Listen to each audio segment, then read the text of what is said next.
Good morning, everyone. I'm Mitch McCoy. I'm joined by KRK4's and Fox 16 Susan L. Corey. We're standing by for the governor. It looks like the governor may have just come up. This meeting is aimed at growing water issues in Pine Bluff. Susan, while we wait for the governor, and it looks like we might have that shot now, let's listen in to see what's happening here. We know there's a lot of issues. Susan, just give us a quick preview to what you're expecting to hear amid these concerns.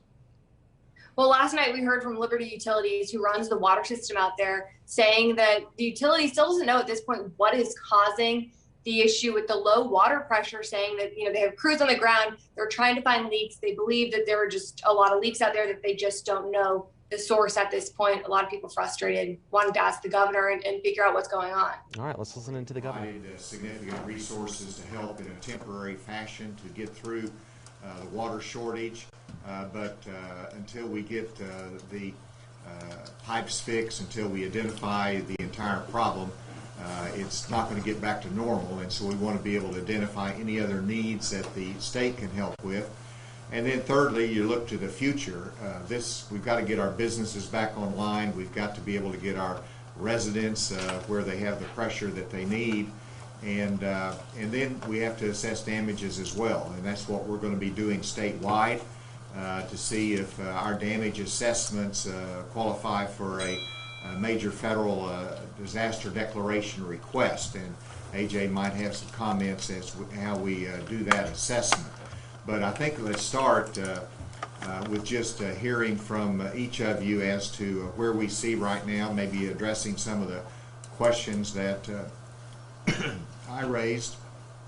Mayor, I haven't acknowledged you, but thank you for I know you've been working some very long hours here as well. And so, Judge, maybe we ought to start with you to give an update, and we'll just go around and hear from everybody.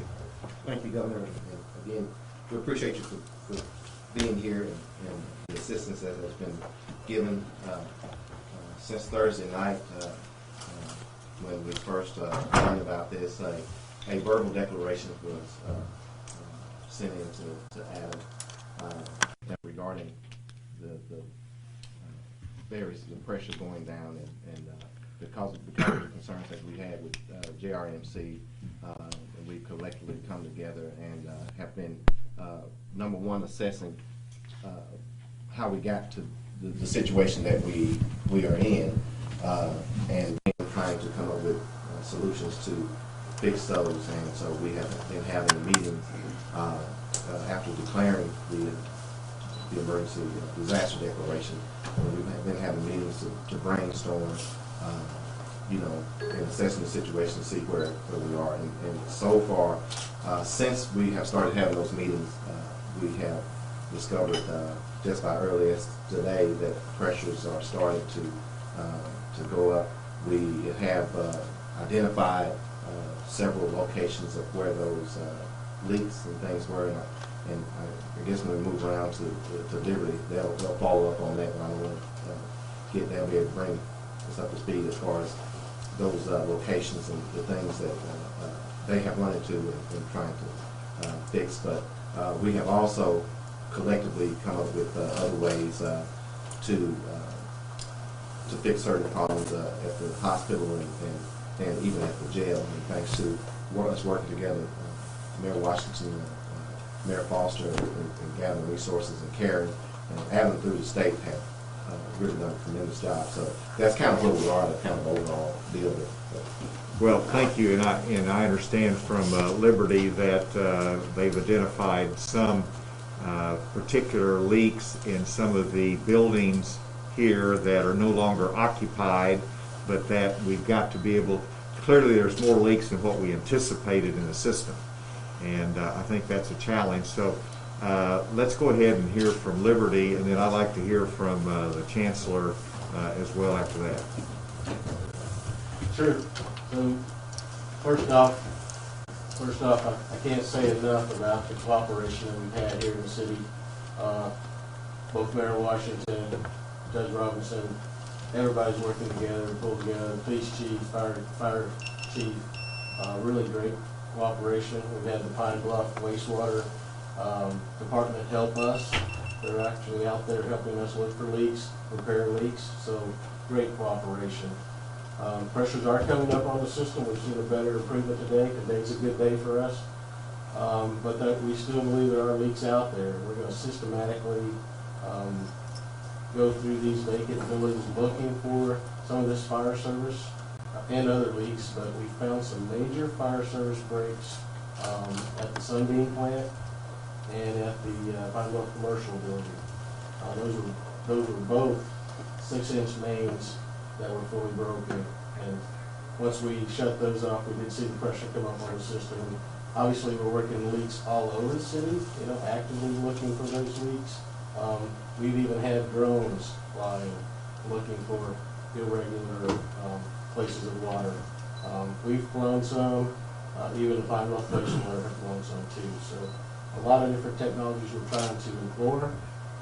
We're pulling some national attention. We've got some national help coming. We want to bring in to help us to see if there's any underground structures that are leaking. And those Governor, just have not shown up for us yet. You mean the drones has not identified where the leaks are yet, or they haven't, and it's we found some leaks on our below ground structure, our mains underground, but we haven't found that smoking down yet that account for some of this pressure, for some of this. How can everybody help you identify where the challenges are and where the leaks are? Obviously, we've sent out communications to the citizens, to call in. We've got a call-in number, 800 number to call in if they have leaks, and we're actively working that as one of our pillars that we look for leaks and try to repair those. We've got our employees going out. We're going to start looking at streams, taking samples of the water in the streams, because we know that water we produce has fluorine in it, and we look for that fluorine trace and trace them back. Quite a few technologies that we're trying to utilize to pinpoint where these leaks are happening. Chancellor, we've communicated, but I understand your students are displaced right now. Well, thank you, Governor. That's true. We have a couple of hundred students or more in Little Rock right now at hotels, and we have more in Whitehall and also at the Pine Bluff hotels, who are residential students who live on campus, but because of the situation, are not in good living conditions because the toilets don't have enough pressure for flushing and that sort of thing. So we're feeding them while they're there. We're employing our contractor, UAPD dining service, to bring their meals to them. And in Little Rock? That? You say in Little Rock? In Little Rock. Yes. Wow. Okay. Yes, they're bringing them to Little Rock and to Whitehall and throughout Pine Bluff. But they're also, but the students are continuing in their school because we are remote right now. Because of the pandemic, we've come to work together with faculty and students. We've gotten accustomed to the remote environment, but it's put quite a strain on us because I believe the university is in kind of probably the most vulnerable position as it relates to the plants where there were the more serious problems. There's the plant that's near the university campus that I think it had a break, and also some other things. Have you identified any change in your pressure going to the campus? Not yet. Showing discernible increase. And I did. We have been getting more on. We've got more and more communication going with Liberty Utilities, and we're very pleased with that. But the information that I've received from Liberty Utilities, at least in direct questioning, was that they were not getting a lot of increase from the leaks that were in flood at this point. Hey, Director Gary, AJ, can you, like the expenses that they're incurring with this displacement, how does that fit into our damage assessment? And in the end, when we get everything back to normal, is there any help that can be provided for those kind of extraordinary expenses? Sure. So the key is to make sure that any expense you have, that you're documenting what that is. Scott Bass is here, and Leanne Smith with our team. Scott's the deputy director, so he oversees that the disaster recovery, response and recovery piece. But we gather that information of what our damages are through it. This will be throughout the state, but that's very important because that gives us the number that we can see if we rise to a level for a request for a federal declaration. And then there's reimbursements. If not, if it rises to a state declaration, then there's possible through our state disaster fund for reimbursements for that. So again, the key right now is making sure that you're covering all your expenses, and Governor will ask Scott to make sure I haven't missed anything. Yeah, and Scott's kind of our expert on this. Yeah, and Scott, maybe you can help because I know when disasters pass, there's individual assistance, which is like homeowners, and you got the public infrastructure that counts and can be helped paid for, but the private side is different. Right. So I don't know where this fits.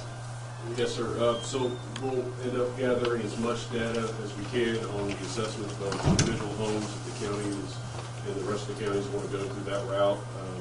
We also continue documenting, providing the damage assessments to our office and to Karen in her office for the county for public assistance. And if there's enough assistance we need to, we can also request the Small Business Administration for disaster loans for the private entities as well. Well, we want to be helpful there. We know this is really an unexpected cost, and one, we want to get it fixed as quickly as possible, but we want to provide any resources that we can. Right. Thank you, Governor. We certainly do want to, and our concern is the end point. We'd like to get it done as quickly as possible. We'd like to. My hope was that they wouldn't have to be in a hotel more than a week, because I think it can wear on the students anything beyond that. But the other alternative is to release them and send them home, which is a real downer because they went home last spring, you might remember, from the pandemic. Yeah, at the same time, March. Yeah, at the same time. Well, that, and I mean, you might not see them again. I mean, that disrupts their education, but those are real concerns, and that's a good time frame to work for. We're going to have to really work hard to get this going.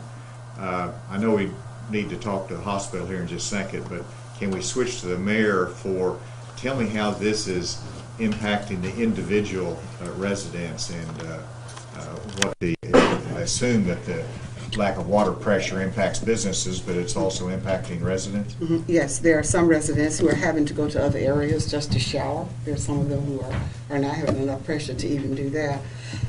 Chancellor Alexander, relative to what you said about not wanting to send students home, you know, I have a student, granddaughter who's a student at your campus, and she talks to many of her friends, and some of them are considering even dropping out if they have to go back home. So that's the last thing that we want to do. It hurt my heart when she told me that this is a conversation that she's having with some of, because they're becoming frustrated. They went home in the fall, and then with one event after another, so we most definitely want to bring this to an end as soon as possible. Not only are, you know, the hospital is primarily affected, but then we have consequences with the suffering from nursing homes, our correctional facilities, and not, you know, your businesses, but the school districts. I had to speak with Dr. Gasson yesterday. They were in school yesterday. I told them to do virtual, you know, today. We are even shut down at City Hall because we don't have heat there. So it's a ripple effect. I do like the fact that we have been coming together for the last few days, especially since Mr. Beatty come to town, and we're working on getting some things in place, but it's still not happening fast enough. You know, we are in a catastrophic situation, and I would say it means a lot to the judge and me that you're here this morning, because that lets us know that you have a pulse on what's going on in Pine Bluff, and that's critical. We've had a lot of good support, and we're thankful for that. We don't take anything for granted. So we just want to make sure that we continue to work together so we can solve this issue as expeditiously as possible. Well, I agree. And how about the hospital? Governor Brian Thomas here with Jefferson Regional. I echo the mayor's sentiments. We appreciate you and your team being here. It's been an eventful week. We're on day 6 of this water issue following the obviously the tough weather conditions we were working through last week. We have been on basically on ambulance and inpatient diversion now for about 4 days.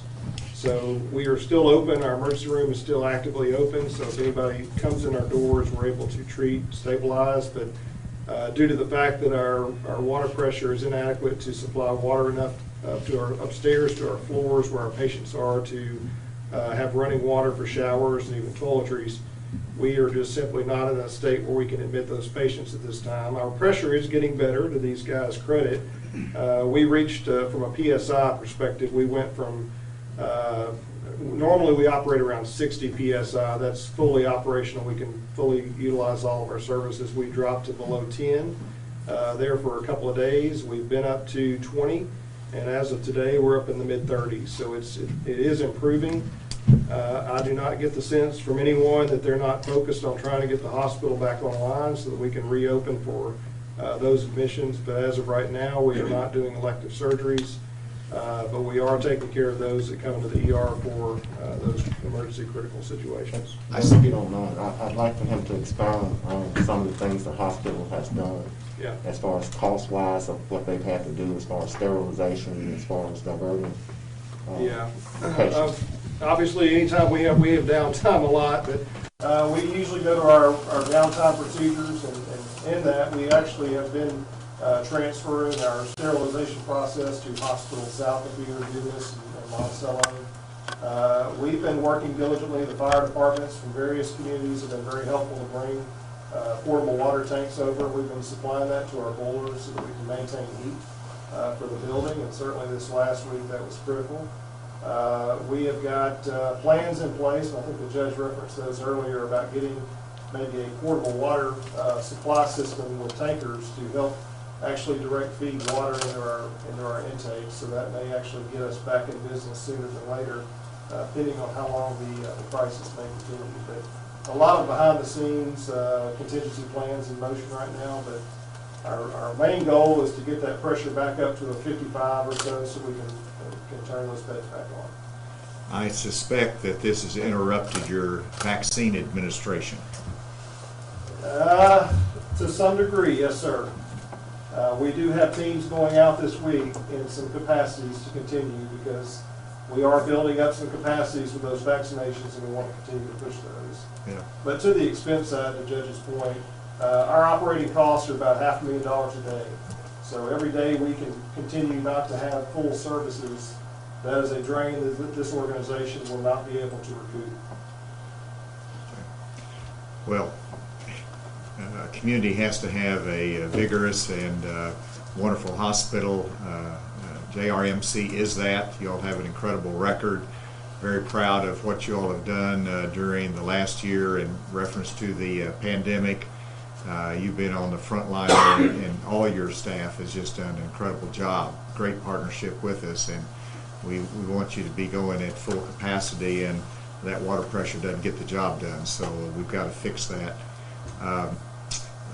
Let me come back to Liberty for a second, and we had a conversation, and of course, from your standpoint, it's unpredictable as to when you're going to be able to find the key leakage to be able to fix it. And I assume that that's resource intensive. You brought people from out of state in, you brought in experts, you've utilized drones. Is this to what extent is there a manpower issue? Is this an inspection of walking into buildings and having access to them, inspecting the pipes? How would any resources help speed this process up? Well, obviously, over the last couple of days, we've definitely worked with the city of Pine Bluff to build those relationships and get that underway. We think we've got a plan to systematically go through the vacant buildings as one, spoke in the wheel of looking for leaks and correcting those leaks. We still continue to look for the underground leaks. As I mentioned, we've got an expert coming in that's supposed to be national known for leak detection. He's coming to help us. We brought some employees of ours from Arizona. There's some from California from our facilities coming in today. And as you know, the electric and natural gas Had their emergencies last week in the extreme cold. That's kind of subsided, so we pulled from our own company out of Missouri. We brought employees down from both the electric and the gas areas to help us too. So our goal is to have around a little more than 50 feet on the ground. Plus, as I mentioned, the Pine Bluff wastewater is definitely helping us with some crews too. So it's progress.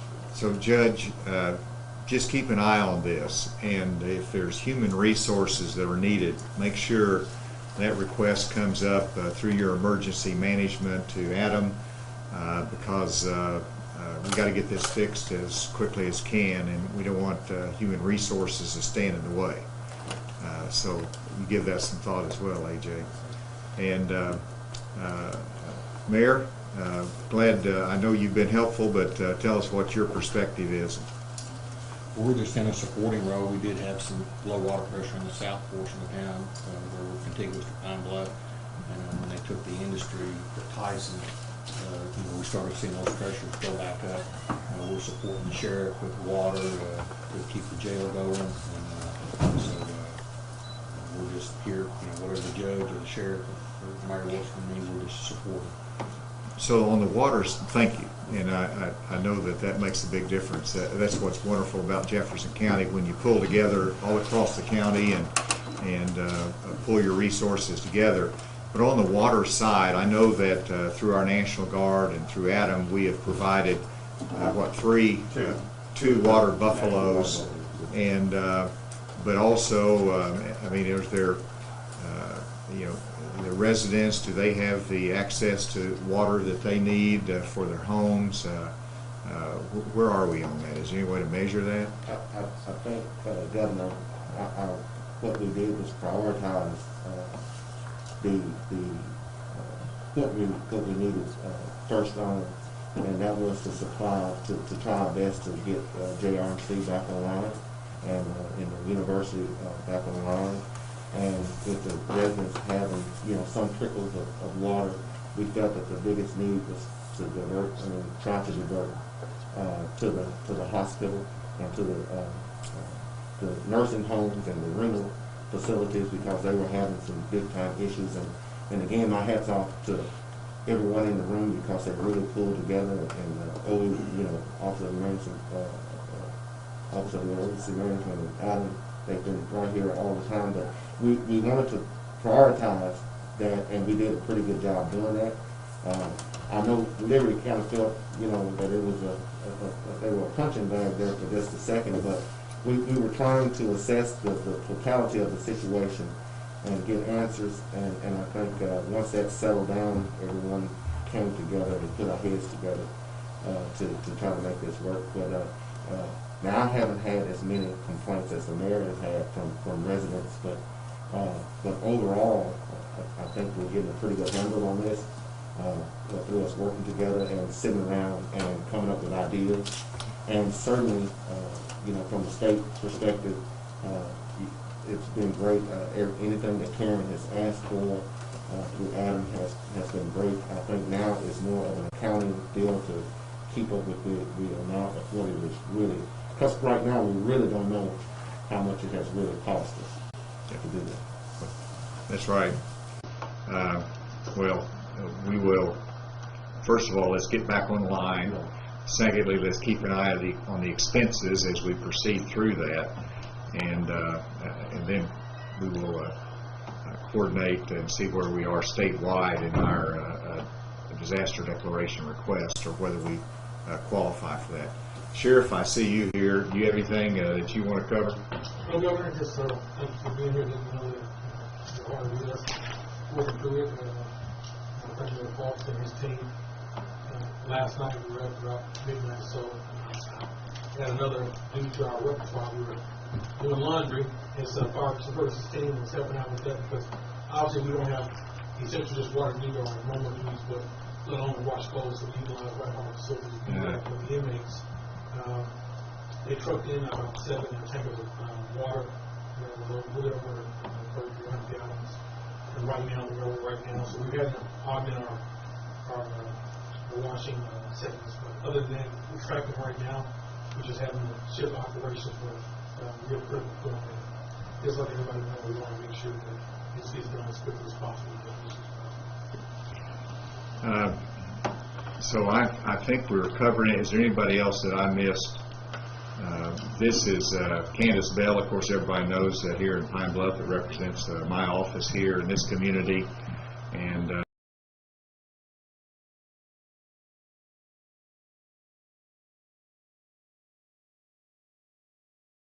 team down here. And was there any parting questions or comments based upon what we've covered? AJ? Governor, just real quick, I know, we've worked some disasters here in Pine Bluff, going back to the river flooding. The team here, that the mayor and judge that you have with Aaron is, you got a great team, and I think that shows it because y'all handle a lot of stuff, with that cooperation from Whitehall that, it's kind of, we're like, what do you need, and sometimes it comes back and we've got this covered, this is what we need, and I think that's great. But don't ever hesitate, Karen, reach out to us, holler at us as you identify anything that and if we don't have it, we'll help find it. It may be a resource we don't have, but we'll help locate it somewhere. So, thank you all. All right, well, I remember being in this room during the flood. How long ago was that? That was 2019, June of 2019. So don't bring me. I want to come back to Pine Bluff, but we don't have to come back to this room again in 2021. I hope. I tell you, we've from the flood to this winter storm, we seem to be setting records. So thank you all again, and we'll follow up as need be. Make sure you keep us posted on this, and we're here right with you. Thank you all. You've been watching a live picture out of Pine Bluff where the governor has been meeting with officials there, including the mayor. Susan Alcori joining us live now. Susan, you've been on top of this as we continue to watch these water issues continue in Pine Bluff, and the mayor calling this a catastrophic situation for her city. What were some of the big takeaways that you just heard from this meeting today? Well, I think one of the big things is what we're still hearing out of Liberty Utilities, that they don't know what's causing this. They've been able to find some leaks that they think are helping, but what's causing the bigger issue of why they have such low water pressure is what they still haven't been able to figure out. I think that's kind of where you're getting the frustration in that room and the uncertainty of people there just trying to plan, what do we do? How long are we going to have to be operating like this? Because they just don't have a timeline on when there's going to be a fix. You also did hear Liberty talking about the crews that they're bringing in, how they're trying to use things like drones and do different testing to see if they can find the leak there. But I think that's where, again, you're getting back to that frustration of people just not knowing and not having that answer. Well, so for folks just joining us, we just we're listening into a meeting. Susan listening in on her end of things, and we were back here in the studio while we listened to this meeting unfold. Important to note, Susan, this was the post meeting. We were told that we were going to be, our cameras were going to be in a meeting here with city officials. They had their meeting behind closed doors, and then the doors opened for their post conversation here. It would certainly be interesting to hear what was said in that meeting. I've had a conversation multiple times with Mayor Shirley Washington in Pine Bluff, usually in a fairly good spirit. She was not in that spirit today. You could sense the frustration on her face and her tone. Maybe I'm just reading too much into things, but it certainly sounded like even, post this meeting, she was very frustrated.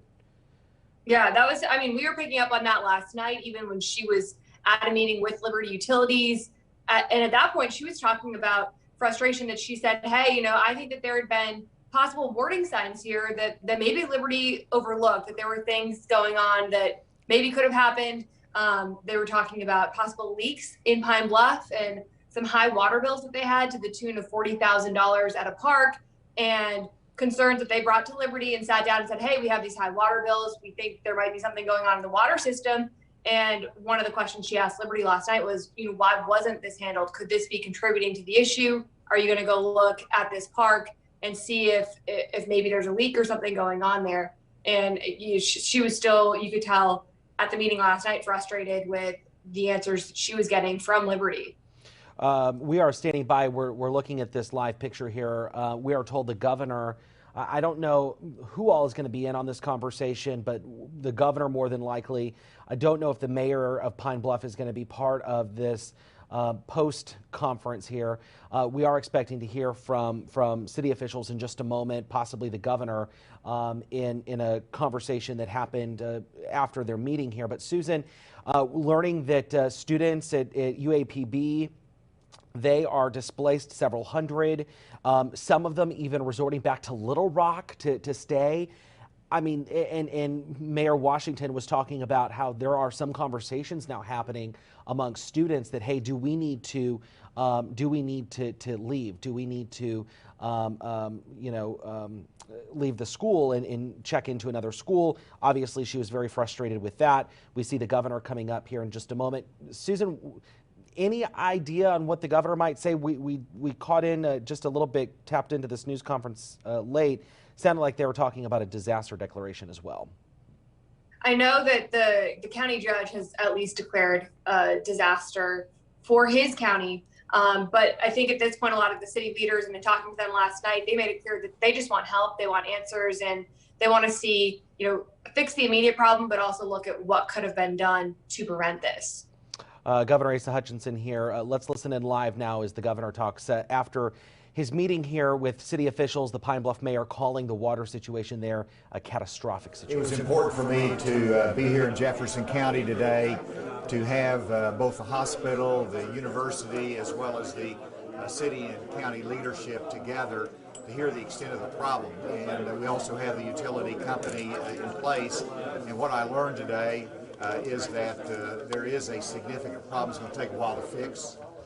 Secondly, we're offering assistance from the state level for whether it's personnel or whether it's other assistance, and then stressing the importance of the damage assessments, because this is significant damage from a public infrastructure standpoint, from private businesses, as well as the university and hospital, that we're going to have to look at as to whether there's going to be some federal assistance that's needed.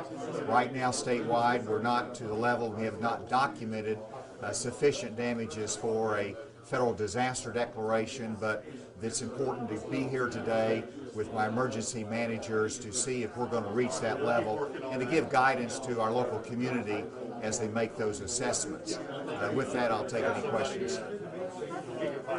After hearing what you've heard today at the table, what's your biggest concern for these folks here? My biggest concern is that Liberty advises that they've been able to find leaks within a couple of days in other places, but here we're 3 or 4 days into it and they've not identified the significant leaks in the system, and they're not sure when exactly they're going to find that, and that is because of the buried pipes, the fact that it's in different buildings that are going to have to do inspections. They just not identified all the leaks, and so that's a human resource challenge for them, but I've urged them to bring in resources, to utilize local resources, because we cannot wait a week to get this problem solved.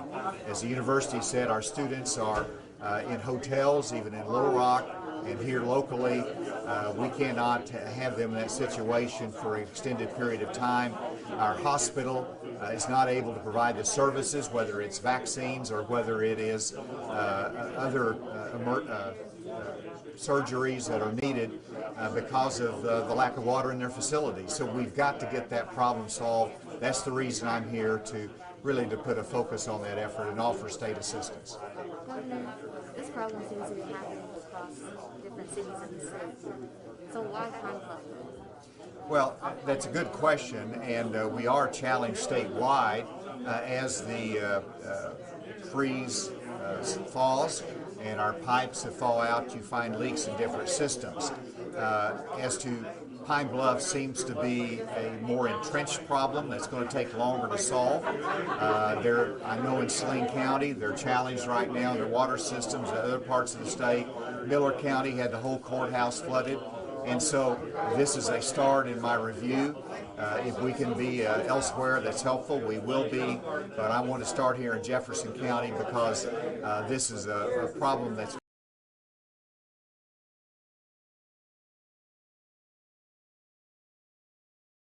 We've been listening to a news conference here with the governor. The position that prepared and not invested in infrastructure, and then lied to the public to start the process. How do we feel about Liberty's response? Well, I can only judge it from today, and what I am hearing is that Liberty is working hard to identify the leaks. I've met with them personally. They're bringing in resources from other states, and other states might be challenged. So they're bringing in technical expertise, they're bringing in manpower, and we've put pressure on them to do everything possible to identify the leaks. And there's a high level of cooperation with our county and municipal officials to accomplish that goal, whether it's access to buildings or whether it's a partnership in resources to do the inspections. So the pressure is, I can't speak to the communication early on, but I know today bringing everybody together in this room has enhanced that level of cooperation. All right, thank y'all. Thank you. Oops, I got to give this back to you. You've been listening to Governor Asa Hutchinson in a post-news conference here, and he has been talking, Susan, now saying that this is a significant problem.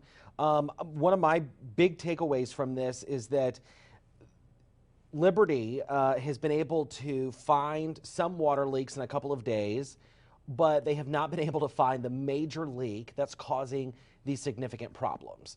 And you've been reporting on this now for days. This is probably nothing new for your ears. Yeah, and one thing just of note that Liberty was talking about even at their meeting last night is that they're losing enough water right now that they could wash away a road, but they just can't find where those leaks are from.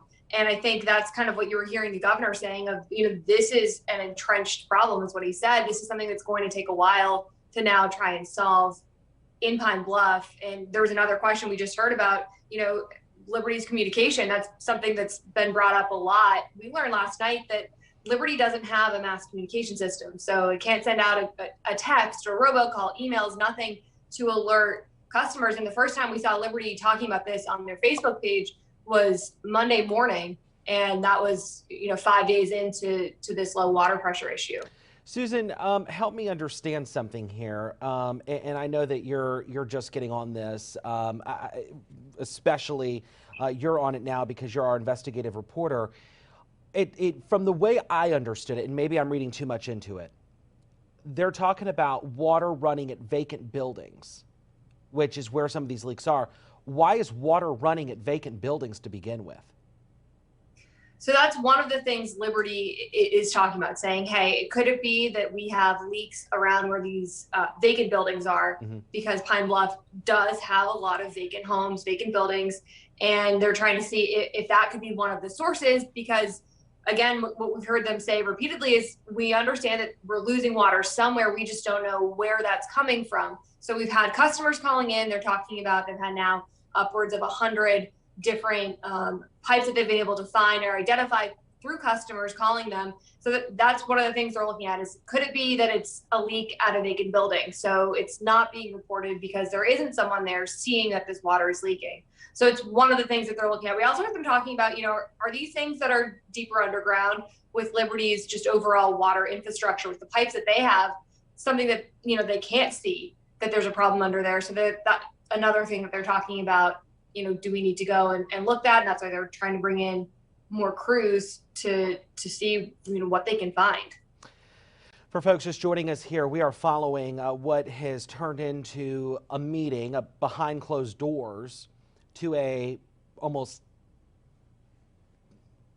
kind of it was just like a public showing. I don't know how else to call it. It was a public comment section, if you want to call it that, where the mayor was asking folks questions around the table, and people, representatives from each, whether it be business or whether it be the hospital or whatnot, had a chance to talk. It was kind of a different style press conference. Then you had a post press conference where we just heard from the governor. The mayor in Pine Bluff using incredibly strong words, calling the water issue in her city a catastrophic situation, that her city is in desperate need of help. Also worth noting that the governor has said that he doesn't know if this has reached the point of a federal declaration. So my assumption might be that the county has already declared a county emergency, and so they're now getting assistance from the state, but the state at this point might be able to handle it. Right now, they're not leaning on the federal government. Also worth noting here that the governor is saying that this is a significant problem and that we, when I say we, I'm talking about the state, is putting all available resources, making them available to Jefferson County and Pine Bluff. Also saying Liberty, the water company there, is found a couple of leaks in a couple of days, but not all of the leaks. And so the governor says that that's something that he's going to be closely monitoring. Susan, any other major takeaways that you've heard today over the last hour? Well, I think, governor making it clear that, he's getting involved. He wants state resources to be there for people who are in need. And one of the things that we heard him say, which was a first, was talking about the people and saying, hey, or if we talk about residential issues, people who don't have water, a lot of the focus has been on the hospital because, of course, they have such a critical need for water and to not be able to intake more patients who they're only doing emergency surgery patients right now. So looking at, the focus has been on the hospital, but hey, what about everyone else if they're dealing with the water? I don't know if you see the video that we've been looping, that first shot where you see the faucet, that was actually inside Jefferson Regional. We went in and they turned the faucet all the way up, and that is the most water that they're getting out. It's, if you compare it to your own sink, it's basically when you turn it on at the lowest level and kind of get that slow stream. This is the video I'm talking about. That's the most water pressure they're getting right now. So obviously a big issue, and for people at home to be getting that much water, again, a concern for them. And so we heard the governor talk about, is anything being done to set up water stations or getting water out to families and to homes? All right, that is Susan L. Corey reporting for us. She has been down in Pine Bluff last night, continuing to look into the growing water issues in Pine Bluff as we now hear it, the governor calling it a significant problem, the mayor now saying that it is a catastrophic situation. Susan, thank you. I appreciate your time this morning. Thanks, Mitch. Stay with us. We'll have continuing coverage both on air and online, KRK.com, Fox16.com, and of course, your next newscast begins at noon across all NBC stations here in Arkansas. For now, I'm Mitch McCoy. We have breaking news as it happens all day long right here on the device that you're watching.